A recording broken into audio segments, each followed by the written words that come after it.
चलो सो hi everyone, आगे बढ़ते हैं। अमेंडमेंट सेशन 2 में आपका स्वागत है। तो एक बार जस्ट क्विक रिवीजन लेता हूं। सेशन 1 में जो अमेंडमेंट्स हुए आपको फटाफट बता देता हूं, रिवीजन लेता हूं, आपके डाउट्स क्लियर करता हूं, फिर आगे बढ़ेंगे और आज कंप्लीट कर देंगे। चलिए सो फटाफट बताया तो क्या क्या अमेंडमेंट्स मैंने आपको बताया। सबसे पहला था डायरेक्टर का, कि अगर डायरेक्टर पर्सनल कैपेसिटी में अगर कंपनी को सर्विस देता है तो वो एज अ इंडिपेंडेंट डायरेक्टर नहीं माना जाएगा, वो पर्सनल सर्विस माना जाएगा और उसको सप्लाई ऑफ सर्विस मान के फॉरवर्ड चार्ज में जीएसटी आएगा, प्रोवाइडेड डायरेक्टर के पास जीएसटी नंबर होना चाहिए। तो ये पहला केस था। सेकंड, सिनेमा हॉल में अपन जो खाना लेते हैं फूड एंड बेवरेजेस, उसको रेस्टोरेंट ही माना जाएगा, ये अपन ने पढ़ा था। लेकिन अगर आपने कंबाइंड टिकट बुक किया, जैसे मैंने कल कहा था कि बुक माई शो पे मैंने कंबाइंड टिकट बुक किया जिसमें टिकट प्लस खाना एक साथ बुक किया, तो ये कंपोजिट सप्लाई माना जाएगा एंड उसमें प्रिंसिपल सप्लाई इस सिनेमा माना जाएगा एंड अकॉर्डिंगली पूरे अमाउंट पे सिनेमा के हिसाब से जीएसटी आएगा। ये सेकंड बताया था।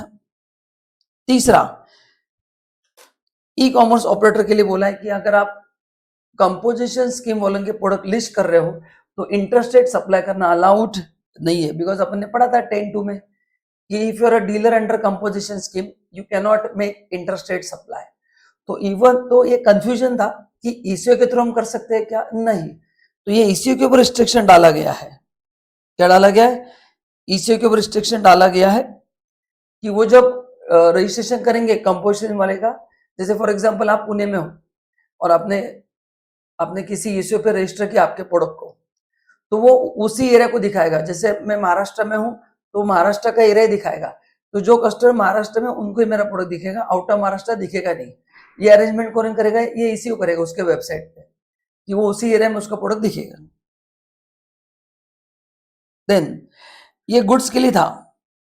क्या था ये? ईसीओ के लिए अपन ने सेक्शन 24 में पढ़ा था कंपल्सरी रजिस्ट्रेशन, कि अगर आप ईसीओ के थ्रू सप्लाई करते हो सर्विस तो रजिस्ट्रेशन कंपल्सरी है। लेकिन उसमें 10 और 20 लाख का एग्जाम्पशन दिया था, तो वो एग्जाम्पशन गुड्स के लिए भी दे दिया है। किसके लिए दिया है? गुड्स के लिए भी दे दिया है। बस कंडीशन यहाँ पे भी वही है, यहाँ पे भी वही है कि जो बंदा ईसीओ के थ्रू गुड्स सप्लाई करना चाहता है उसको खुद को वेबसाइट पे, जीएसटी की वेबसाइट पे एनरोल करना पड़ेगा। क्यों? सेम वो भी उसी स्टेट में, यहाँ पे भी इंटरस्टेट सप्लाई नहीं कर सकता है वो। तो आपने एक बार वेबसाइट पे, जीएसटी के डिपार्टमेंट की वेबसाइट पे आपने एनरोल कर दिया कि मैं डीलर पुणे का हूँ, महाराष्ट्र का हूँ, तो आप उसी एरिया में सप्लाई कर सकते हैं। तो ये रिस्ट्रिक्शन डाल दिया है, थोड़ा गलत है बट ठीक है। तो क्या ध्यान रखना है कि ईसीओ जो है उसको, जो छोटा बिजनेसमैन है गुड्स का, तो उसको जीएसटी नंबर नहीं भी रहेगा तो he can register his goods and he can sell the goods. ठीक है, तो वही दिया है। बस कौन सा नहीं करना है सप्लाई? इंटरस्टेट सप्लाई नहीं करना है। तो इसी पे आपका जब रजिस्ट्रेशन होगा, आपका नंबर अगर महाराष्ट्र स्टेट का है तो महाराष्ट्र का होगा, एपी का है तो आपका प्रोडक्ट लॉजिकली एपी में दिखेगा, वही लोग खरीद सकते हैं, बाकी के लोग खरीद नहीं सकते हैं। देन ये कुछ काम का नहीं है। देन अपन ने पढ़ा था कि accommodation service provide by air force mess to this person, उसको सर्विस बाय सेंट्रल गवर्नमेंट माना जाएगा और उस पर जीएसटी नहीं आएगा। प्लस ये भी अपन ने पढ़ा था कि रुपए debit card and Bhim UPI, इसके लिए जो बैंक है इंटरमीडिएटरी है, अगर 2000 तक ट्रांजैक्शन करेंगे तो उसके ऊपर जो कमीशन है उसके ऊपर जीएसटी नहीं आएगा। उसको बोलते हैं एक्वायरिंग बैंक, जिनके थ्रू ये ट्रांजैक्शन होते हैं। देन फिर अपन ने कल पढ़ा था कि ऑनलाइन गेमिंग, करेक्ट ना? सो ऑनलाइन गेमिंग के बारे में अपन ने क्या पढ़ा है? बोलो क्या पढ़ा ऑनलाइन गेमिंग के बारे में? कि उसका वैल्यू ऑफ सप्लाई क्या होगा। अपन ने बहुत सारी चीजें पढ़ी है ना। तो पहला मैंने कल लॉजिक कहा था कि ऑनलाइन गेमिंग में, एक्शनल गेम में भी ऑनलाइन गेमिंग में ऐड कर दिया है। कोर्ट में लिटिगेशन चालू था कि ये जो गेम्स वगैरह होते हैं it's a matter of skill, it's not a matter of luck, but नहीं, गवर्नमेंट ने क्लेरिफाई किया है कि कसिनो जो भी है हम उसको मैटर ऑफ लक ही मानेंगे, it's a part of actionable claim. ठीक है, तो जो ऑनलाइन गेमिंग है इंक्लूडिंग ऑनलाइन मनी का गेमिंग, करेक्ट ना, मतलब जो भी पैसे से रिलेटेड खेल है, वो रमी वगैरह होता है ना, वो जो भी है, मैं इसके बारे में आपको जानकारी नहीं देना चाहता हूँ, तो उसके ऊपर जीएसटी आएगा। एंड उसका वैल्यू ऑफ सप्लाई क्या होगा? आपने जो अमाउंट पे किया उसके ऊपर जीएसटी आएगा, ये पहले दिया है।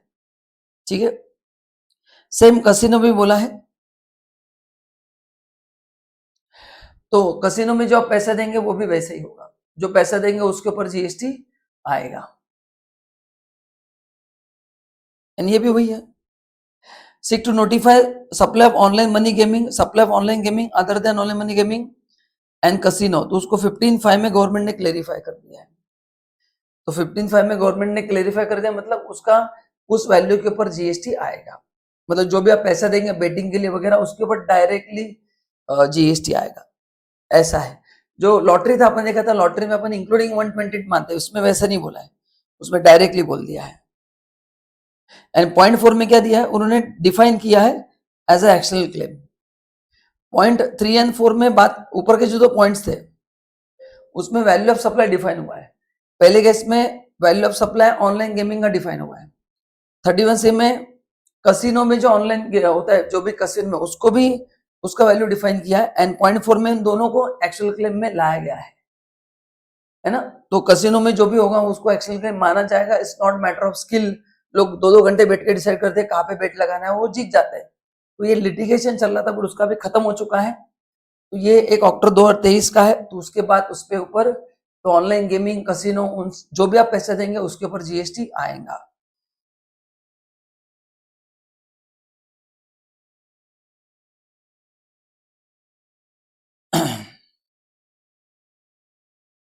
अभी जस्ट एक छोटा सा अमेंडमेंट है, जस्ट इंफॉर्मेटिव पढ़ लेते हैं।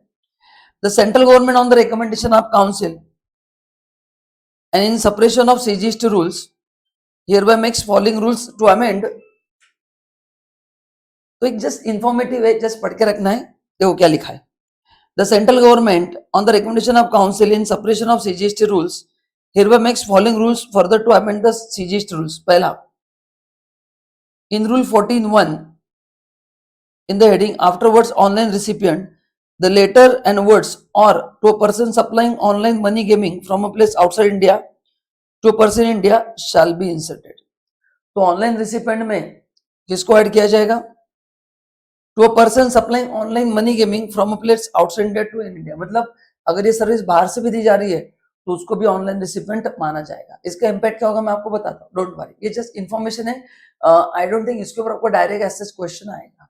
तो उन्होंने ऑनलाइन रिसिपेंट का डेफिनेशन एनहांस कर दिया है। जो बंदा बाहर से यहाँ पे सर्विस दे रहा है, मतलब इस तरह की, उसको भी कवर किया है।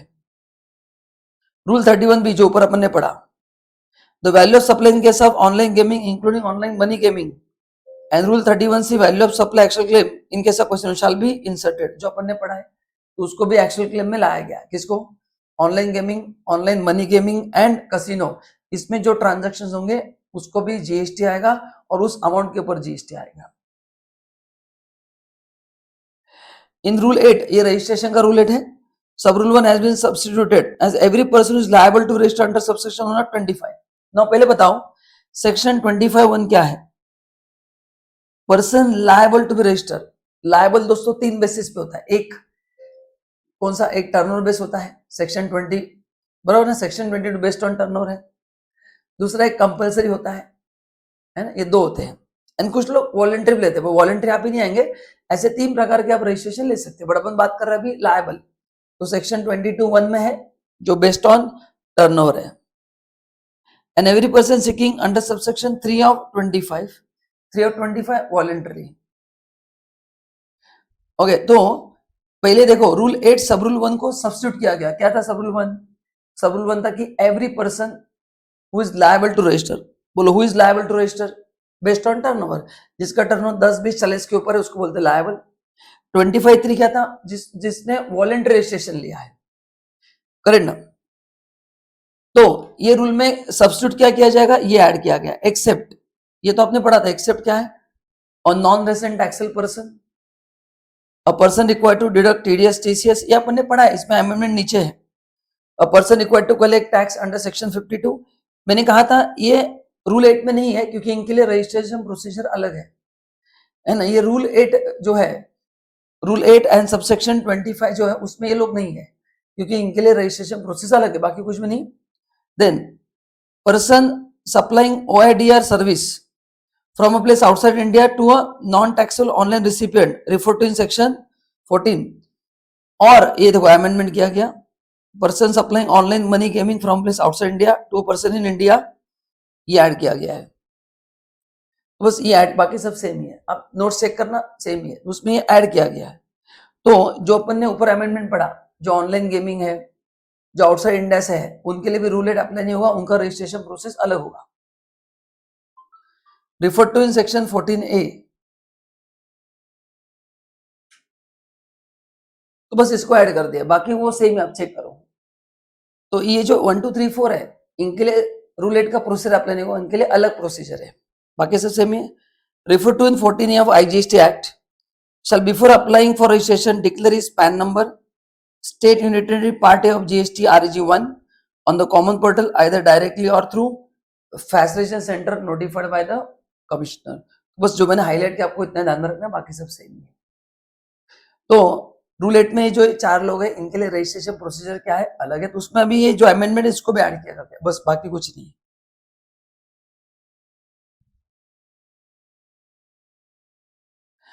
देन रूल 46 क्या था? रूल 46 इनवॉइस का रूल था, है ना। इनवॉइस में क्या होना चाहिए, तो वहां पे क्लॉज है में provide that the words in case of supply involving online gaming in other cases shall be inserted, क्योंकि ऑनलाइन गेमिंग को भी ऐड किया गया ना, तो वो फिर वो इनवॉइस जो था रूल 46 में कि इनवॉइस कब कब इश्यू होगा, तो उसमें ये क्लॉज में ऐड किया गया, क्योंकि इसका भी इनवॉइस देना पड़ेगा, तो रूल 46 में वर्ड ऐड किया गया, ठीक है।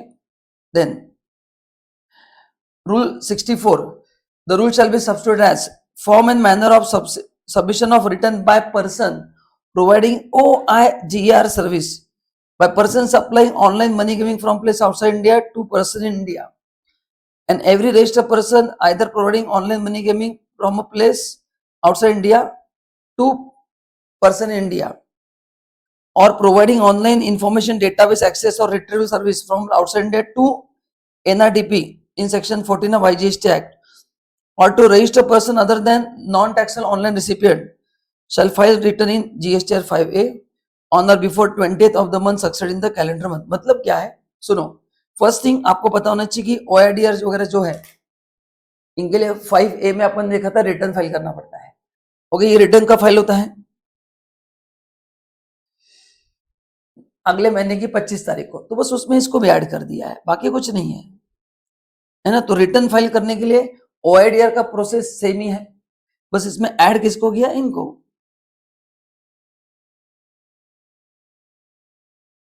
करेक्ट ना, किसको ऐड किया क्या, तो 5A ये जो ऑनलाइन बाहर से मनी गेमिंग सर्विस देते हैं, जैसे बहुत सारे ड्रीम मिलन, बहुत सारे, कुछ इंडिया के कुछ इंडिया के बाहर के, बट ये पॉइंट इंडिया के बाहर के लिए। So person providing online money gaming from place outside India to person India. Second, पहला, every registered person either providing online money gaming service from a place outside India to person in India, और providing OIDR service from place outside India to NRDP, non taxable online recipient, तो इन लोगों को service देंगे तो उनको भी return 5A में आएगा। तो इन सिंपल वर्ड्स टेंशन मत लो, जो भी ऑनलाइन गेमिंग के अमेंडमेंट्स हुए हैं उनके लिए इंडिया में रिटर्न फाइल करना पड़ेगा, तो उनके लिए रिटर्न 5A ही होगा। जो रिटर्न OIDR के लिए है वही उनके लिए भी 5A का रिटर्न होगा, बस बाकी कुछ ऐसा अलग टेंशन लेने वाला अमेंडमेंट नहीं है।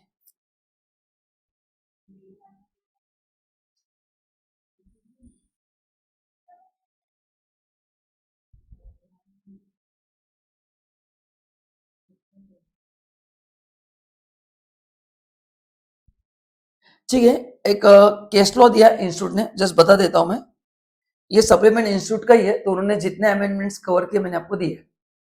देखो, applicant is a manufacturer and supplier of stationery items. Applicant supplied different product in a single box for a single price.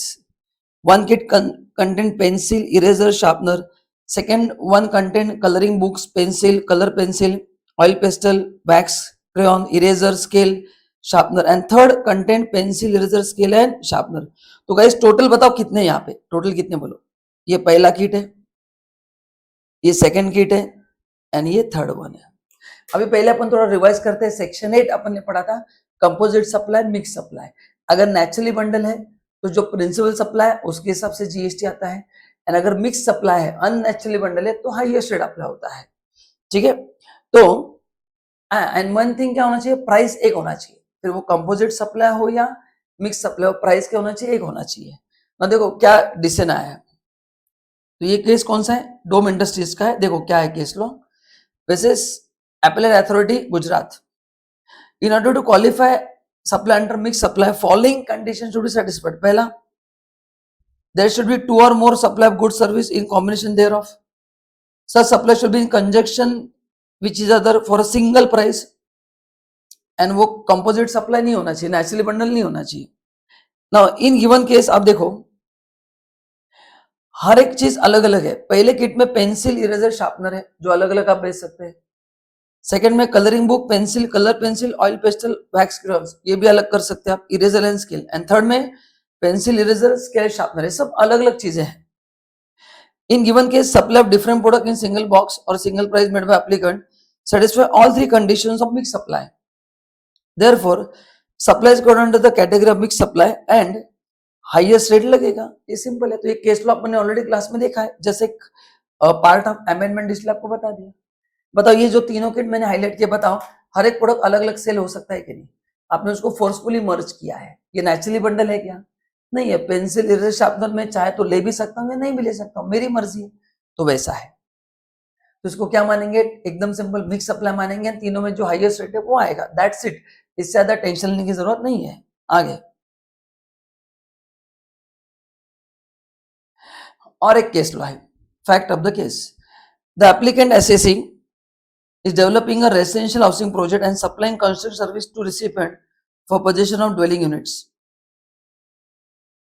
तो आप कंस्ट्रक्शन प्रोजेक्ट में हो एंड मतलब कंस्ट्रक्शन बिजनेस में हो एंड आप कंस्ट्रक्शन सर्विस दे रहे हो, ठीक है।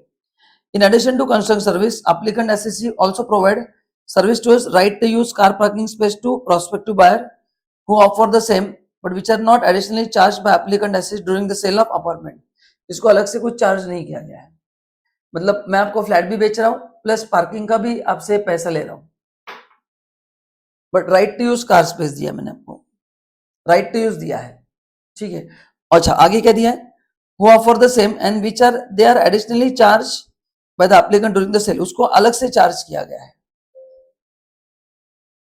तो क्वेश्चन है कि इसको कंस्ट्रक्शन सर्विस माना जाएगा या उसको applicant SSC the advance ruling on whether the amount charge by applicant SSC for right to use car two wheeler vehicle. तो इसको किस टाइप का सर्विस माना जाएगा? मतलब ये कंस्ट्रक्शन माना जाएगा या पार्किंग का स्पेस मैं आपको रेंट पे दे रहा हूं? क्योंकि स्पेस रेंट पे दे रहा हूं तो फिर इमूवेबल प्रॉपर्टी होगा। तो देखो क्या दिया है, parking space along with the sale of under construct apartment to prospective buyer is to be treated as composite supply of construction of residential apartment service और same is distinct supply मानेंगे। मतलब उसको अलग सप्लाई मानेंगे या composite supply मानेंगे, question था। Further, if same is not treated as a composite supply, then the rate of tax applicable on such charges collected by applicant SSC from prospective customer. तो अगर ये मतलब क्वेश्चन ये है एज अ कंस्ट्रक्शन पर्सन कि इसको आप composite supply मानेंगे या नहीं मानेंगे? मानेंगे तो कोई प्रॉब्लम नहीं, फिर हाईएस्ट रेट अप्लाई होगा। अगर नहीं मानेंगे, दो अलग अलग सर्विस मानेंगे कि कंस्ट्रक्शन अलग सर्विस है, पार्किंग का स्पेस अलग है, तो फिर उसका रेट क्या होगा? आइए पढ़ते क्या क्लैरिफिकेशन है। Aforesaid fact dealing that the supply is altogether a separate service and it cannot be treated as a naturally bundle with a construction service, है ना। Hence the supply of service for right to use car parking is a separate supply and not to be constructed as a composite supply of construction apartment and उस पर rate 18% लगेगा। तो अगर मैं right parking का space use करने को दूंगा उस पर 18% लगेगा। कंस्ट्रक्शन पे दो ऑप्शन होते हैं, 5% एंड 12%, बड़ा 5 पकड़ चला, 5% एंड 1%, उसके हिसाब से होता है। तो इस पे 18% लगेगा, वो मिक्स सप्लाई नहीं माना जाएगा। ये छोटा सा क्लैरिफिकेशन है। अभी नेक्स्ट जो है वो रजिस्ट्रेशन से रिलेटेड है। इंस्टीट्यूट ने जिस फॉर्मेट लाइन से मैंने वही लिया है, जैसे इंस्टीट्यूट पे दिया मैंने सब कवर किया है। अभी देखो ये रजिस्ट्रेशन रिलेटेड अमेंडमेंट है। देखो क्या लिखा है, अपन ने पढ़ा था कि अगर ऑफिसर चाहिए तो उसको चेक करना है कि क्या होता था, जीएसटी में काफी फ्रॉड होते थे। लोग क्या करते थे, रजिस्ट्रेशन लेते थे, खाली बिल लेते थे और सामने बिल सप्लाई करते थे। वो बिजनेस नहीं करते थे, खाली ऑन पेपर बिल लेते थे और बिल लेते थे और उसमें वो कमीशन निकालते थे। मैं आपसे बिल लूंगा, सामने बिल दूंगा और उसमें कमीशन, सामने लोगों को क्रेडिट मिलेगा फुकट में, तो उससे मैं कमीशन लूंगा। तो इसलिए गवर्नमेंट क्या करती थी, फिजिकल वेरिफिकेशन करती थी। क्या करती थी? फिजिकल वेरिफिकेशन करती थी चेक करने के लिए कि आपने जो प्लेस ऑफ रजिस्ट्रेशन दिखाया है वहां पे आप हो कि नहीं। अभी पहले क्या होता था, उनका कहना था कि जब ऑफिसर चेक करने के लिए आएंगे वहां पे ओनर होना जरूरी है। अब ये प्रैक्टिकली तो पॉसिबल नहीं है कि जब वो फिजिकल वेरिफिकेशन के लिए आएंगे मैं वहां पे होना जरूरी है, तो अभी उन्होंने उसको हटा दिया है। हाँ, अभी वो फिजिकल वेरिफिकेशन करेंगे बट वहां पे वो चेक करेंगे। सिर्फ मेरे होने से क्या होगा, सपोज मेरे 4 दुकान है तो मैं 4 अलग अलग दुकान में रहूंगा। ऐसा पॉसिबल थोड़ी कि वो जब आएंगे तो मैं आऊंगा। तो पहले क्या होता, तो डायरेक्ट वो फिर कैंसिल करते थे, नोटिस भेजते थे कि तुम वहां पे नहीं थे। तो ये गवर्नमेंट को समझा प्रैक्टिकल डिफिकल्टी, क्योंकि ऑफिसर कब आएंगे मेरे को पता नहीं, वो जब आएंगे तब क्या करेंगे वो भी नहीं पता। तो ये प्रैक्टिकल प्रॉब्लम था, तो गवर्नमेंट ने अभी ये क्राइटेरिया हटा दिया है ना, कि उनके प्रेजेंस में होना चाहिए। फिजिकल वेरिफिकेशन हो सकता है बट मेरा वहां पे होना जरूरी नहीं है। देखो, the central government on the recommendation of council amended the CGST rules. The amended rule provide for the physical verification of the business premises in certain cases under Rule 25. Rule 25 is substituted as where, पहला point, the proper officer is satisfied that the physical verification of place of business is required after the grant of registration. He may get such verification done of the place of business, and the verification report along with the documents including photograph shall be uploaded on RG30 within the 15 working days following the date of verification. तो ये 30 था, अब इसको 15 कर दिया, तो 15 दिन में उसको वेरीफाई करना है, वो कर सकते हैं। अच्छा, फिजिकल वेरिफिकेशन क्यों करते हैं, उनको डाउट था कि आपने जो नंबर लिया वहां पे हो कि नहीं, खाली नाम के लिए रजिस्ट्रेशन लिया है, तो आके चेक करते हो, कोई प्रॉब्लम नहीं हो, चेक कर सकते हैं। मेरा वहां पे होना जरूरी नहीं है, वो आके चेक करेंगे, फोटो निकाल के 15 दिन में अपलोड कर देंगे। Second, where verification is done before the grant of registration, ये कौन सा था बताओ, ये आफ्टर था, ये बिफोर है, वो पहले भी चेक कर सकते हैं। In circumstances specified in the provision of subsection rule 1 of 9, जैसे अपन एक आधार कार्ड का देखा था कि अगर वो वेरीफाई नहीं किया तो आ सकते हैं। The proper vessel get such verification done of place of business and the report along with the documents including photograph shall be uploaded in form 30 at least 5 working days prior to date of completion of time period of said provision. तो ये मतलब total 15 दिन है, उसके 5 दिन पहले करना पड़ेगा। जैसे पहले 30 डेज थे, 30 डेज के 5 दिन पहले मतलब 25 दिन में करना पड़ेगा। तो ये वही बोला है कि अगर पहले करना है, देखो क्या बोला है, कितने दिन में करना है, at least 5 working days prior to completion of time period specified in said proviso. तो कितना टाइम पीरियड है, आफ्टर रजिस्ट्रेशन 15 दिन में करना है, तो उसके 5 दिन पहले, तो जो भी फिजिकल वेरिफिकेशन, जो भी रजिस्ट्रेशन का समय, उसके 5 दिन पहले ये आपको क्या करना है, ये करना है।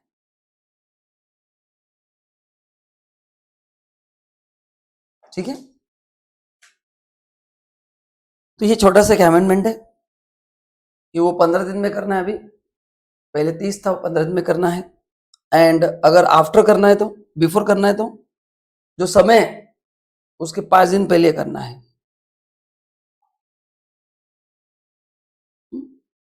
तो अगर 15 दिन का समय, उसके 5 दिन पहले मतलब 10 दिन में करना है। ठीक है, देखिए मैंने आपको क्लास में पढ़ा दिया था, इनवॉइसिंग का लिमिट 10 करोड़ का कितना कर दिया, 5 करोड़, ये अपन ने क्लास में ऑलरेडी कवर किया है। सो इसको कुछ पढ़ने की जरूरत नहीं है, पहले 500 करोड़ था, फिर 200 करोड़ हुआ। ठीक है, देन ये कुछ अपने काम का नहीं है, कट कर दो। मतलब उन्होंने अभी एक नया सिस्टम लाया, ऑटोमेटेड रिटर्न स्क्रूटिनी मॉडल, है ना। तो उन्होंने बोला कि हम ऑटोमेटिक चेक करेंगे बैकएंड पे।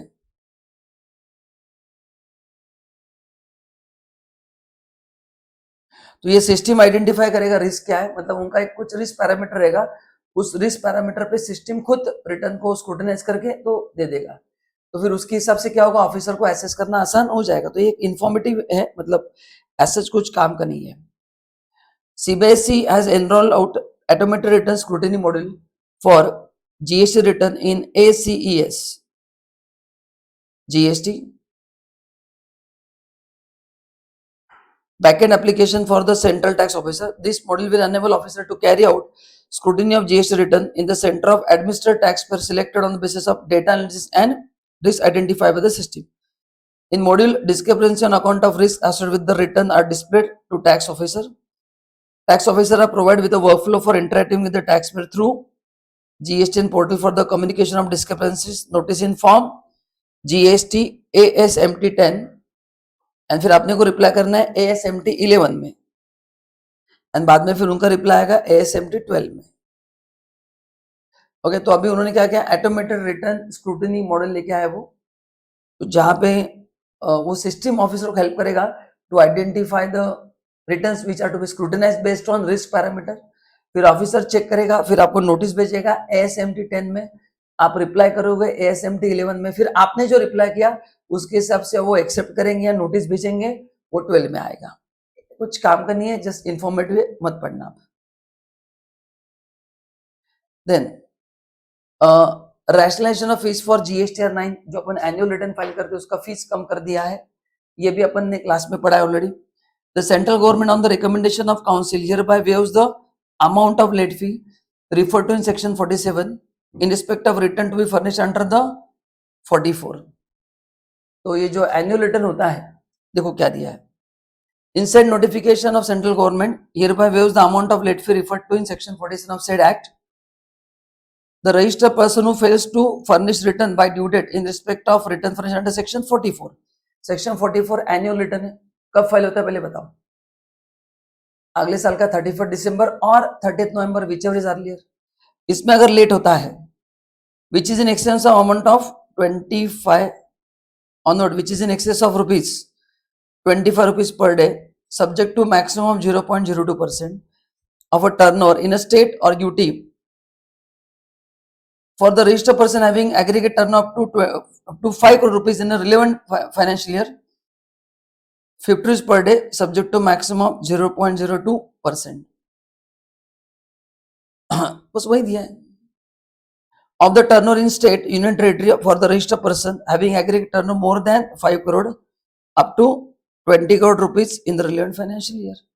तो उन्होंने क्या कर दिया, पहले 25 रुपीज था जो अपन ने क्लास में पढ़ा था, किंग के लिए अगर आपका टर्नओवर अप टू 5 करोड़ है, टर्नओवर 5 करोड़ है तो कितना था 25 रुपीज पर डे और 0.02% ऑफ टर्नओवर।